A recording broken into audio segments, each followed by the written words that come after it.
Jeanne M. Stafford is a leadership advisor and collaboration specialist.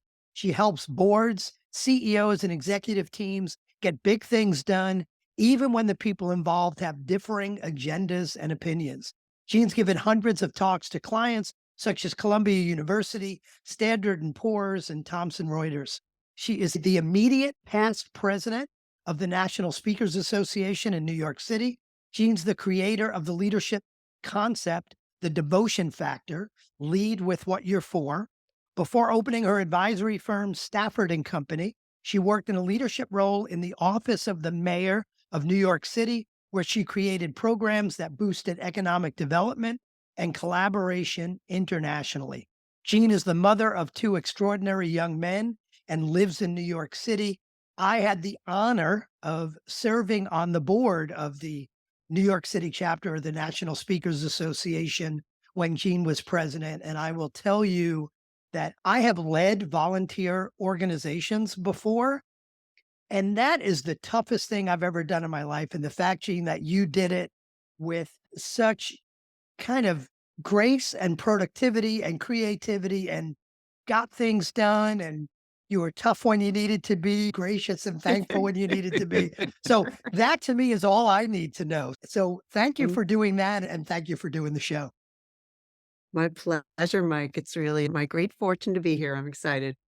Excellent. So the whole focus of this show is about creating a great leadership team. And what we're really going to dig into today with Jeanne is the heart of all of that, which is collaboration and difficult discussions and trust and being able to deal with conflict. I had a client say to me a number of weeks ago is that if there's seven of us in the room and we all agree, we've got six too many people in the room. So we're going to talk a lot about that. But Gina, I want to dig in first to your background because it's so interesting. Tell us about the switch and why the switch from the office of the mayor to your own advisory firm. Mm. Well, the office of the mayor was 7 of the 20 years I spent in the political space. I worked on presidential campaigns, gubernatorial, traveled all over the country for different efforts. And by the time I got to the New York City mayor's office, I'd seen it all. So I didn't think anything could be more complex than that. And boy, oh boy, was it. So what I learned was that I took a break from what I had in my 20 years. I took a break with motherhood, and motherhood served up a different time for me. So I, like you, am a parent of a child on the spectrum. So I spent 8 years, I like to say, collaborating with him to reinvent the classrooms at that time and make sure they included him. And I learned a lot about navigating those kinds of spaces that are really laden with bureaucracy, and this is the way it's always done. And they needed a creative, collaborative approach to making these changes. And it was very eye opening and rewarding.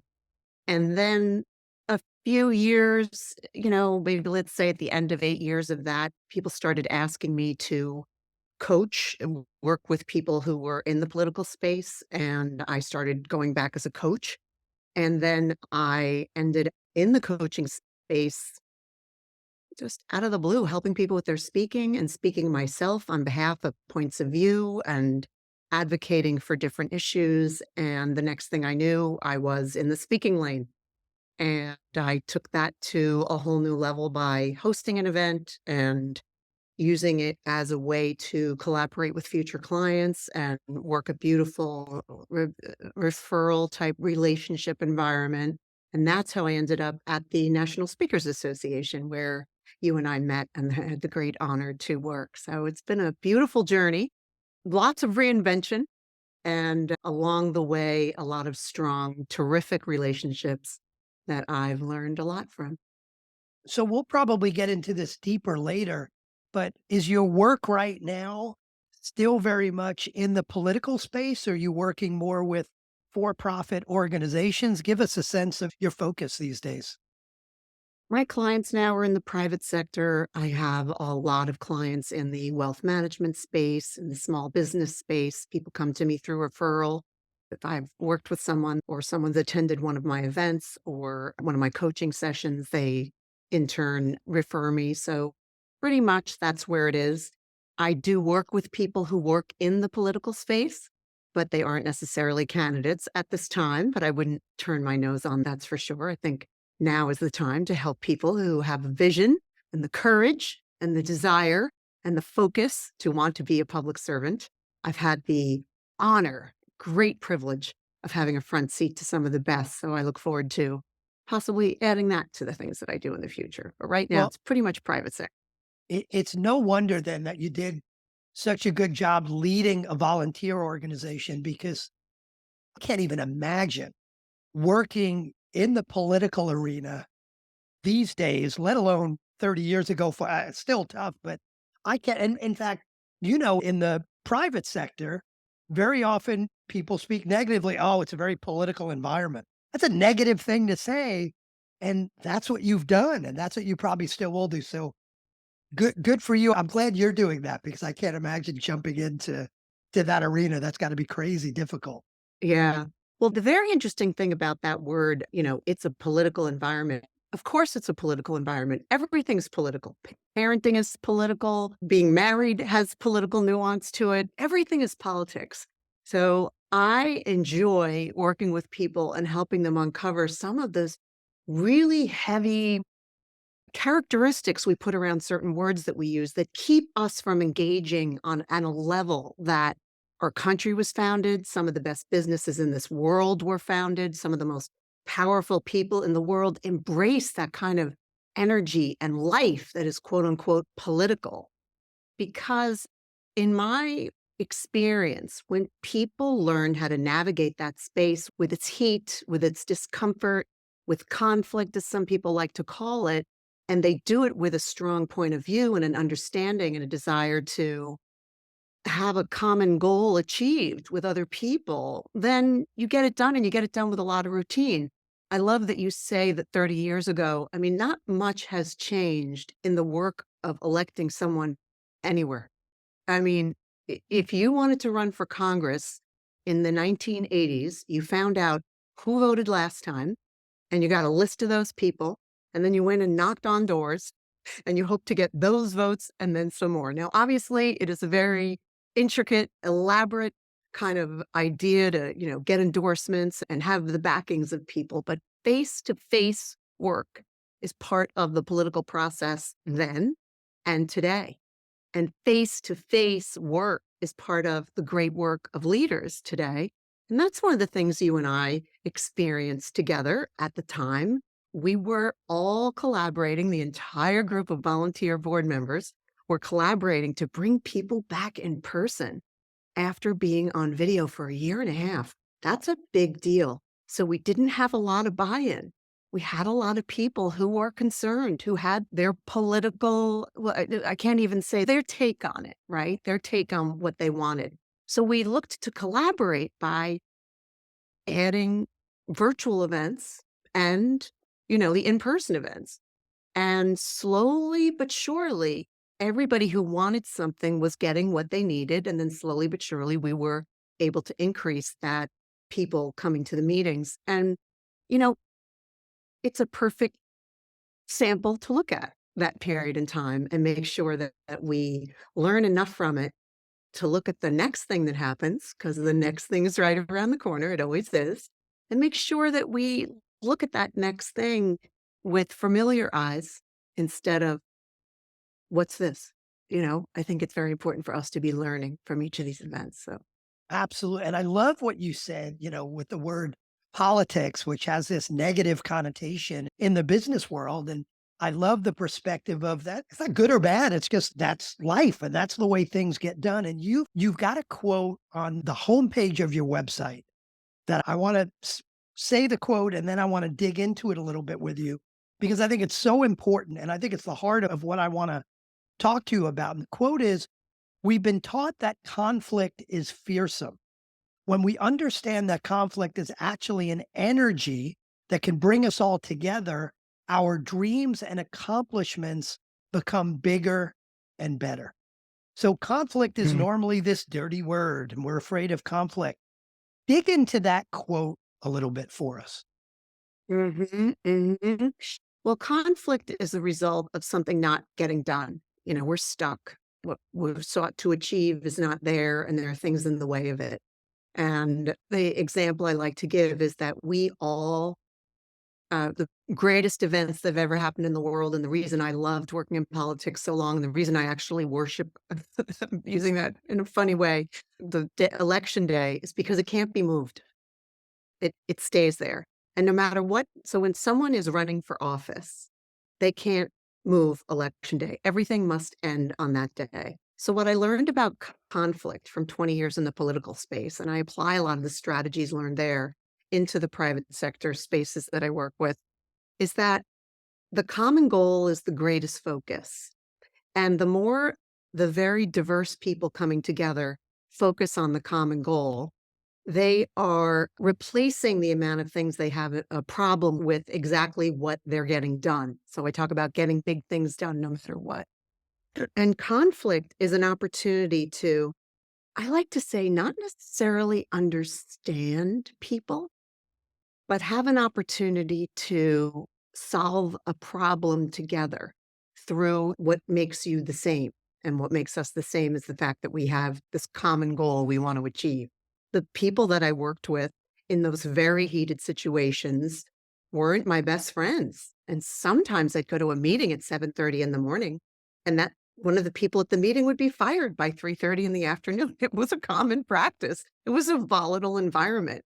So I learned to move very, very, very quickly with the common goal in mind and with the outcomes and all the solutions we could have, and not necessarily feel great in the process, but feel unforgettable joy and powerfulness at the end of the achieved event. So if it's election day, even when it's a loss, that something was accomplished together in the name of what we were all for.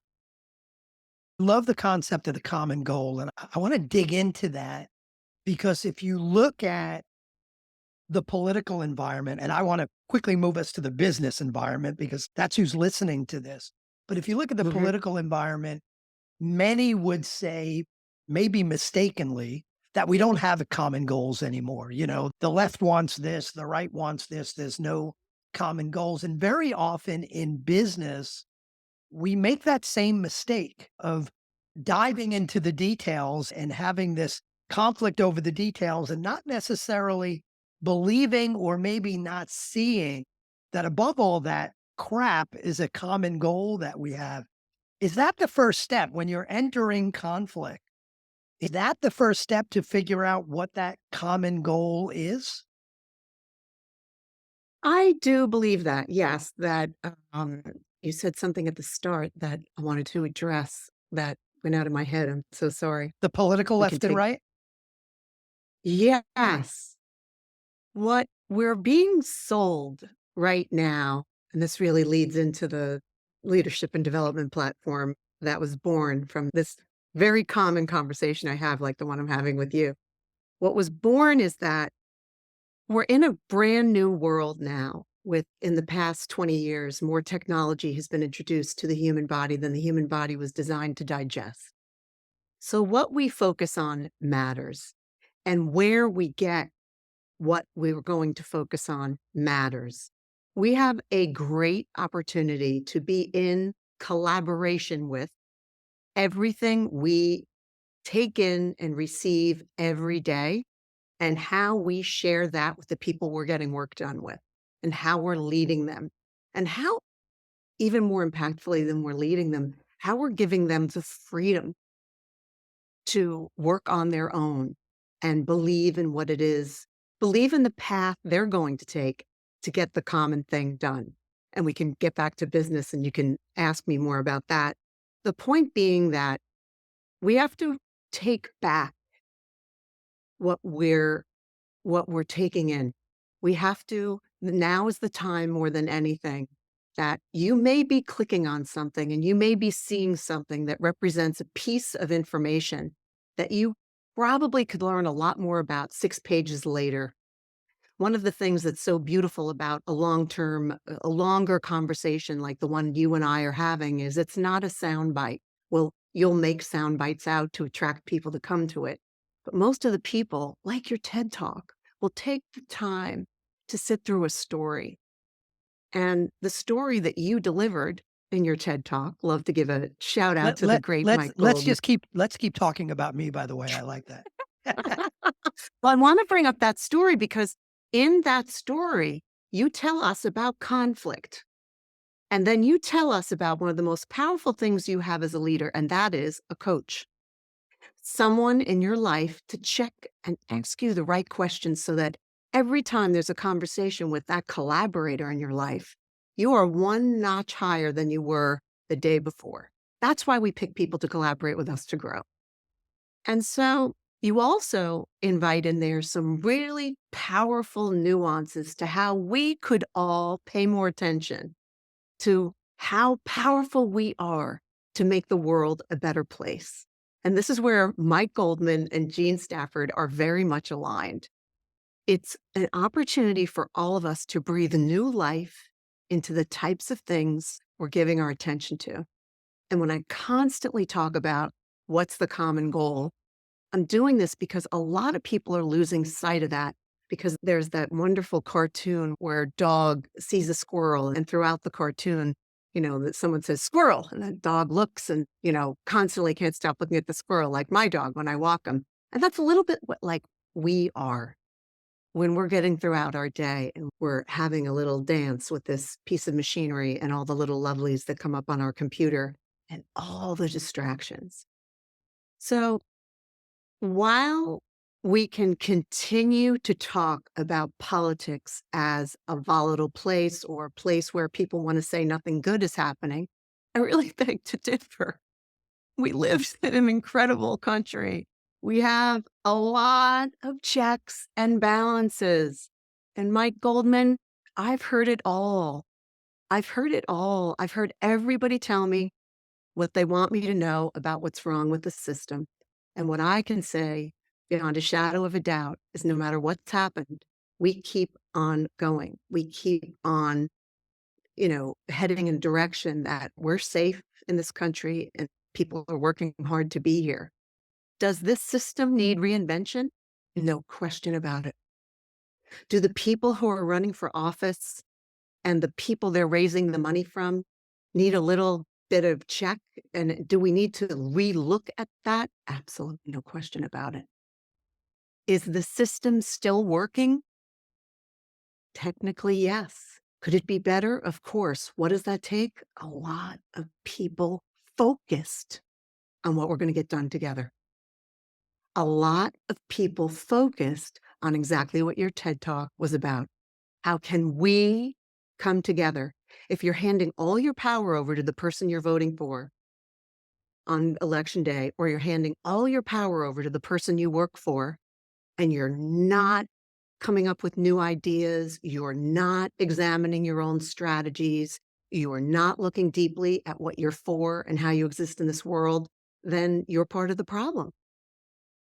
So that's the nuance of what we can do and what we can learn from what's happening out there at this time. So, Gina, if we bring all of that great thinking back around to a leadership team and the Mhm, conflict, or sometimes the lack of conflict, because people are scared mhm, of it, the conflict on a mhm, leadership team, I want to get pragmatic and help folks better understand how to kind of enter that danger and navigate the danger of that conflict. And let's just take an example, and we could probably hit on a few examples, but one example which may be very timely, depending on when people are actually listening to this, is you've got an economy that is in flux. You've got folks on a leadership team that all report, let's say, to the CEO. Some of those folks believe now is the time to pull back. Now is the time to maybe, decrease our investment in certain areas of the business. We should stop investing so much in marketing. We've got to hunker down and make sure we keep our cash there. And then you've got another group that says, no, now is the time for growth. Now's the time to use our cash to invest and maybe buy some other companies. And you've got these two different factions that, if they have it out as they should and engage in that conflict, they'll probably wind up in a good place, maybe someplace in the middle that works for everybody, maybe one extreme or the other that works. But what I've seen is very often there is either a fear of engaging in the conflict, or they engage in conflict but do it in a very unhealthy way. So I guess where I'd like to take this is, what do you view as, in the business world versus the political world? And maybe there's not that much of a difference, but in the business world, what does healthy conflict look like versus unhealthy conflict? And then from there, I want to drive to, is there a step by step? Is there something that we can, give our listeners that they could say, next time, here's what I'm going to do, or here's conflict that we should be having or having in the wrong way. In tomorrow's meeting, here's the way I'm going to handle it. So, but let's start with, what's healthy conflict look like on a leadership team versus unhealthy conflict? Mm. Well, healthy conflict is discussion, it's conversation, it's being in person. It's never allowing too much time to pass in order to solve something or have a discussion around it. That is healthy conflict. It's also on each one of us to understand how we operate in conflict. Every single person on this planet needs to become much more aware of what our triggers are. What is it from our childhood? What is it from a past relationship we had? What are things that make us, let's say, more heated in a conflict than another person? I've watched some incredible leaders sail through conflict with this confidence and understanding. And one of the greatest characteristics they have is the ability to pause and truly listen to somebody who's very upset, and then to make a space for them to have a realization on their own. Now, each and every conflict is very, very, very different. So I can't speak generically to all of them. I can tell you that the common thread I've seen through the best work I've ever watched are leaders who get people in a room as often as possible. And if virtual is the only way, then that's the way. But especially during heated times, people who are constantly in, and I say deeper than communication, collaboration. Any of us can be communicating. It takes the best of us, the highest, most, the trained talent to be collaborators. And in a great conflict, and I think a great conflict is one where we come out on the other side with speed, right? That we take some time to say, while there are disagreements here, we are collaborating to get this big thing done. And we are going to use this friction to solve our problem, to notice people, to hear people, and to design a path forward. And again, it's a big thing to talk about conflict and realize there are millions of different kinds of conflict in the world. The only thing that's not different is that each individual arrives with their ability to function in conflict. And that is a space that I like to pay attention to. That's a space that I like to work with leaders in. Where are you showing up? And how quickly can we get you back to you and away from what you know about all the people who are driving you crazy? So let's dive into that, because I like the idea of, you said everybody has their own conflict style, and you need to be aware of what that is. And the challenge I've seen in a good number of leaders is they're not aware of that. And Hmm. there's a many leaders in particular that I work with, and especially if this is the CEO, this can be dangerous, is their style is, no matter what, they want to win. Not about coming Hmm. up with the best answer. And they would never say this out loud, but the Right. way they behave is they want to win. So they're not, as you said, pausing to hear the other person. They're not truly asking questions, they're interrogating. So you truly believe it's like a witness on a witness stand. So, is there a way that people can themselves, or maybe they need a coach to do this, but is there a way for people to better kind of step back and have that self awareness and figure out what their conflict style is? There's no question about it. Yes. Figure out what your conflict style is. And then also in understanding how you operate in conflict, you want to, we can't fix. I've had the clients who you're talking about, the people who have their lane, their way of doing it. And when possible, I've figured out questions that I can ask of them, that questions that have never been asked before, after I've created a space safe enough for them to want to share those answers with me. And that creates an opening more often than you would think. So a lot of times the leader who, let's say, is an inflamed leader, someone who just people like to say they love conflict. I don't believe that's true. I believe they could benefit from somebody who would create a space for them or recognize something and then ask a question to let them go deeper on something. So if someone is out there looking for a job or looking to move to another team or looking to start something up, you want to ask yourself, what are the questions I can have at the ready to ask the people I'm working with in difficult times, or where are the spaces I'm studying this type of agility in excellence where I can always be on the cutting edge of this kind of conversation. And, the thing we need to get back to is nice conversation. So not nice, productive conversation. And is it okay if those conversations get heated and emotional?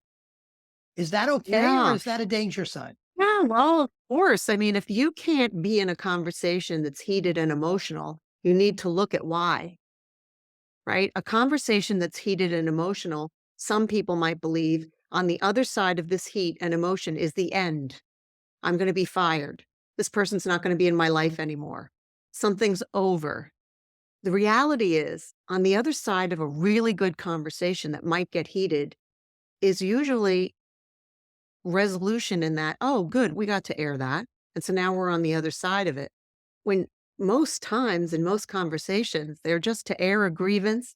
We're there to move forward from where we are, from where we were to where we want to be. It doesn't work in every situation to perfectly resolve the situation. But if you can't function in an argument, you need to really look at yourself. You need to examine why, because we have to be able to function in arguments. And obviously, we want to seek spaces where we're producing more and collaborating more than we're arguing with people to no end, right? We want to have discussions that might be disruptive, right? There's different kinds of conflict. Sometimes I do all kinds of tests with my clients around reinvention we can speak to, and they are designed to get people in a room and have them have discussions about their findings from the work that they do in these exercises. And so if you can't handle, the kitchen, you've got to figure out why if you can't handle the heat. So again, I always like to, dig in and make it incredibly real for folks. So let's say you are coaching someone, you're coaching me. I'm the leader of an organization, and there's a meeting tomorrow where we're going to discuss a sensitive subject. Maybe it doesn't matter what it is, but we've got to discuss something that I know there's different opinions on the team. I also know that there are members of the team that are not always comfortable sharing their opinions, especially if it disagrees with mine because I'm the leader. What can I Mhm. do as a leader in tomorrow's meeting? Is there something specific I can do to help people feel like it's a safe space? Now, I know the Mm, answer to that may be longer term. There's things I need to do in a leader, but I want to get yeah. really pragmatic to I'm in a meeting. I want people to understand it's a safe space. Is it just me saying, hey, everybody, it's a safe space? Even if you disagree, I want to hear about it. Or is there some Yeah. smarter way, more creative way to create a safe space? Right. We create a safe space by asking questions and then listening to the answers, right? And to somebody who is that person you're talking about, that leader who needs to get in a room with people who are the source of the problem or will be the solution. Again, there are many, many, many different scenarios here, but the number one is questions are very, very powerful. And listening to the answers to those questions is the next most powerful step, right? And to expect to be surprised, to be ready to learn something new when you decide to ask those questions. Another great strategy for a leader is to enlist a collaborator in the conversation. So let's say you each facilitate instead of the one person feeling so in charge of this, resolution, that person could seek out somebody who's going to be in the meeting and say, I'd like you to collaborate with me. I'd like to facilitate a conversation and I'd like you and I to be back and forth in this as we engage everybody and listen. Would you be my co-pilot in that discussion? Because a lot of times I have this happen all the time where somebody will reach out to me, I'll do a big talk and they'll be the chief legal counsel of a company will reach out later and ask me a very specific question about something that I said. And every single time it has to do with the fact that they feel they're in charge of everything, that they feel they're the one who has to come up with the answer. And they're exhausted by the amount of output they have. They're constantly getting dinged with emergency emails. They're constantly getting dinged with problems. Their calendar is filled with putting out fires.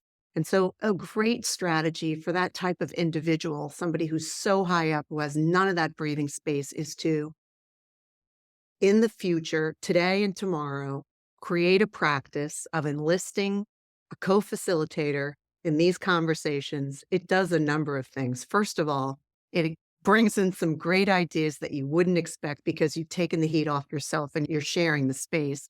It gives whoever you've chosen an incredible opportunity to show up and really help the situation. And then it spreads the leadership out so that people will get to see it modeled and perhaps change the way they look at the problem, right?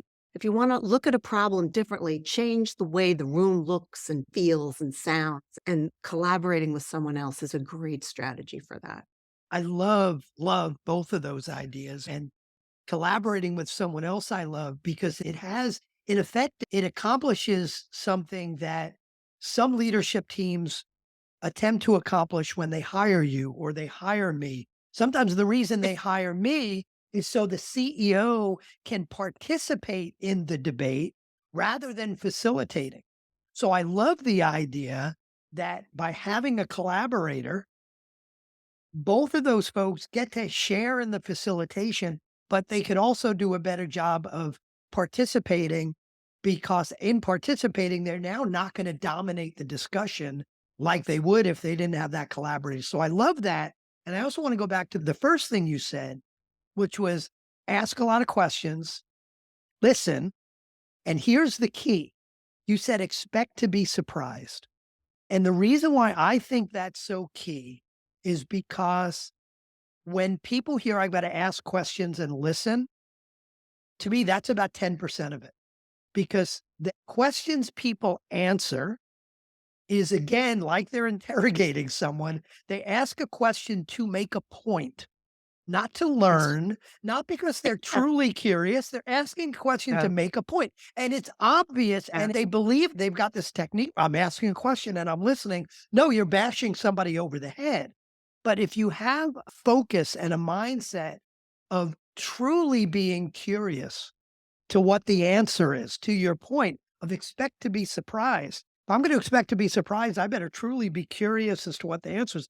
Then all of a sudden, the whole tone of your question is different. The quality of your listening is different. So I love those two ideas of ask the question, pause, and expect to be surprised and have a collaborator.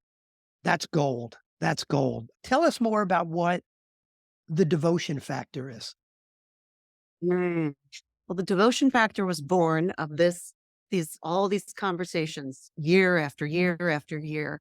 And the devotion factor is that rather than simply living, it's living for something, being in the world in the name of a principle, an idea, or a person. It's actually using what you're for as a driving force for your existence. And devotion is the opposite of distraction. We are a distracted world right now.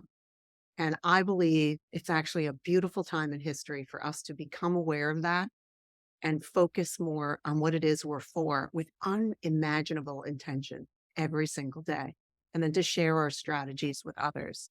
So my Devotion Factor platform now is something I work on with people one-on-one in coaching. I created a virtual platform for people who want something they can tune into twice a month.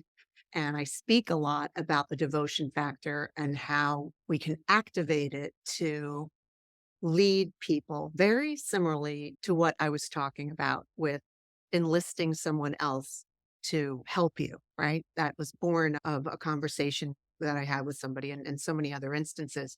But what happens is when you set a stage like that for people and train people to think that way, and you cumulatively amass what you believe in, and then you're in a space with somebody, giving an example one step out from what you said before, you say, CEOs actually walk out of a meeting and call me and say, I found out her mother lives with her and has Alzheimer's.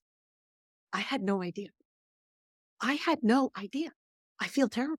And I said, well, how'd the conversation go? And then suddenly it's this whole human conversation with a really volatile human who suddenly, because the space was shared, it may not have ever happened, right? But people, I mean, safety is a ripple effect. If you feel safe and you have your back, feel someone has your back, you're exuding that to the people that are in front of you. You're modeling it to the people you have in front of you. Again, someone else came out of a meeting and said, I had no idea he was getting divorced. Oh my gosh. Explains all the unanswered emails. Explained this bizarre turn of behavior in the past couple of weeks. I had no idea. He was scared to tell me. Again, it's back to this thing that when we figure out how we handle the things that go wrong, we get better at performing in that. A devotion factor, this complete, utter, total study of what you're for and focusing your entire day around it, literally reinventing the spaces you occupy every single day by moving from distraction into your devotion. We're going to be lifting people up more. It's a great strategy to do that. And to go back to the political piece, just because it happens to be the first 20 years of my life, I found that it was like you took a pill when you were in a campaign. You were completely in awe of the devotion, the focus of the individual who sought to be a public servant. They had a message. And when you work on these campaigns, you hear that message over and over and over and over and over again, and it becomes part of you.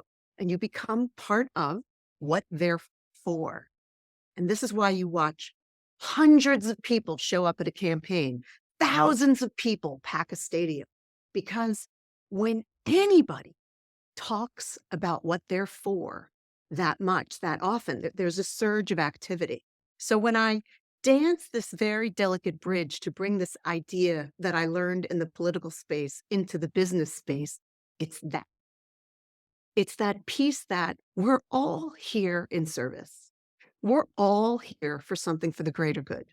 And the only reason we're not achieving it is because we're distracted. What would happen if most of us used the steps to become devoted to what it is we're for? The principle, the person, the idea. And what if we focused on that every day? Imagine the leaders, imagine the teams. I see it happening in certain companies that I'm working with, and I love it. I love watching what happens when people practice this element of focus, this degree of collaboration, which is a bunch of people coming together who do the work on what they're for with such routine that cumulatively they're lifting up where they're working and who they're serving. And when you talk about a group getting together and focusing on what they're for, as a leader, is it what I'm for as an individual, as a human being? Is it what the company is for and all about? Is it both of those things? And at what level do you help people figure that out? At what level is most important? hmm If you're a person who loves books, you love books, okay? Let's use this. If you're a writer and you write one particular genre and you study that genre and you go to courses around that, you still end up in spaces who write different books. You learn more from those people because you share a common goal, and that is to use the words that come from you and publish books. Another perfect example is the speaking community. Every one of us is technically seeking to make the world a better place, right? And we come together from our different backgrounds and in many instances our different paths to get something done, but we're lifting each other up and collaborating in such a way that we know what we're for. The biggest thing that's happening right now is that I don't know about you, and I'm going to maybe turn some people off right now, but when people start talking to me about what they're against, when I speak about politics or anything like that, and they just go on this very familiar, I've seen this in bulleted form rant. I'm I'm bored. I'm bored by that. What I'm looking for are people who are doing the opposite. I don't need to hear the thing I've been hearing for years now. I do not need to hear it. And I know that the top talent in the world, the most brilliant people on the planet, are not spending a lot of time talking about what they're against. They're spending a lot of time talking about what they're for. And then they're making sure they're in rooms with people who are for the area they're for. The tech giants get into a room and they decide they're going to go to a conference, and the wealth management world decides, everybody's competing right now. I was on a number of calls that clients of mine in the wealth management space held last week. I loved those calls. These were, first of all, people who said, "Hi," I'm not going to give the names, but, "Hi, we're this major bank and we're having this event for our highest level clients and collaborators. And we normally do this, as you know, twice a month, but because of this week, we're coming together. We're coming together to answer your questions live and to give you our points of view on where everything is headed. And we'll keep coming. We'll keep doing this as the situation calls for us to do so." So there's an example of leaders in a space coming together who all, wealth managers are there to set forth a path for us to invest our money and do so safely and to guide us all as individuals. And when things change and get volatile and the world starts clicking away and twittering away, it presents another pathway. And the way to bring everybody back is to address it right away, get all the top people in the room, and to answer questions live and have that back and forth. So they are a perfect example of a devoted team, a devoted company, and a devoted path forward. They're all in agreement. This is the way we're going to collaborate, and we're going to stay alive in the space as all this rolls out. So those are And examples of. and interestingly enough, as we start to wrap up, it sounds like we've just kind of gone first full circle back to the idea of starting with a common goal. What you're for sounds sort of like, what's your common goal? And the goal is not, we have a goal of stopping this, we're against this. It's Well, focusing we've on what seen you that. want versus, well, yeah, We've we've seen that seen in the world. every time we Yeah. turn on Fox or CNN or whatever your favorite news show is, Yeah. that's Really all we seen hear it in about. big too. We've seen it everywhere. And we're in charge of what we see. We're in charge of what we digest. And I want to throw a great opportunity out to everybody listening to take back your focus, to look at what you're seeing every day, to dissect opinions and points of view that have to do with what you want to learn more about and how you want to improve. That might be in business. And if you choose to be in political conversations, then learn more about what it is. There's so many different resources to do that, and we need to be using them. So, Love it. So, Jean, for a client, what does working with Jean Stafford look like? well, I work with people one on one. So, if anybody's interested in working with me, you can reach out to me on my email, which I think you're going to provide. And then I also run JMS Group, which is a brand new online platform. It's virtual twice a month. Again, virtual on Zoom on noon every other Wednesday. It's 1 hour and it's filling up. It's a great crowd. And I teach the Devotion Factor platform there and work with people one-on-one, live in a space. It's fantastic. And then I'm relaunching a social audio show I did on Clubhouse for a year, and I'm moving to Twitter Spaces on Mondays at noon. So if anybody wants to tune in there, it's a great opportunity to have a conversation like the one you and I are having and to hear more about how I'm rolling out the platform. And I always share what I'm learning live with the clients that I have the great fortune of working with so I can help people with their own strategies. Beautiful. So And I'm we will put all the links in the show notes. But Gene, if there's one place, in case people are listening and they're not looking at the show notes, is there one link you want to give them, one place people ought to go if they want to just find out more about everything you do?